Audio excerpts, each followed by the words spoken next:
చూడండి, ఇక్కడ బోయిపాలెం జంక్షన్ లో గేదెల్ని ఒక వెహికల్ లో తరలిస్తున్నారు. ఎంత దూరం అంటే గేదెలు పాపం ఉన్నాయి, అవి ప్లేస్ సరిపోలేక ఒక దాని మీద ఒక టెక్కి పెట్టడం వల్ల ఎంత దారుణమైన స్థితిలో ఉన్నాయో ఒకసారి మనం చూస్తే పాపం చాలా ఇబ్బందులకి గురవుతుంది పాపం. అంటే బహుశా ఇవి మీ అందరికీ అర్థమై ఉంటుంది, ఇవి కమేలకు తీసుకెళ్లే పరిస్థితిలో ఉన్నాయి అని అనుకుంటున్నాను. ఇది చాలా హృదయ విదారకమైనటువంటి సంఘటన. ఇలాంటి రెగ్యులర్గా చూస్తూ ఉంటాం, కానీ ఎవరికి చెప్పాలి, ఎవరు దీనికి బాధ్యత తీసుకుంటారు అనేది కొంత ఆలోచించాలి. చూడండి పాపం ఆటోలో గేదెలన్నీ బాగా క్రష్ అయిపోయి ఉన్నాయి. ఇప్పుడు నేను ఆటో వాడిని ఆపండి మహేష్, అది స్లో చేసుకోండి.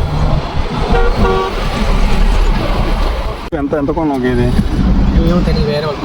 అవునా, నా గేదెలు చాలా ఇబ్బంది పడుతున్నాయి చూసావా?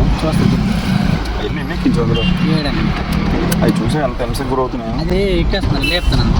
అవునా, మీ తప్పులేదు. ఎవరు కమేలకు అమ్ముతున్నావు నువ్వు? మనం అమ్మడం కాదు, వేరే వాళ్ళు చూడ, మనం జస్ట్ తీసుకెళ్దాం అంతే. అవును, ఎక్కడ తీసుకెళ్తున్నావు? ఫ్యాబ్రిక్ మారిపోవాలి ఫ్యాబ్రిక్. చూడు కింద పడిపోయినా చూడు చూడు.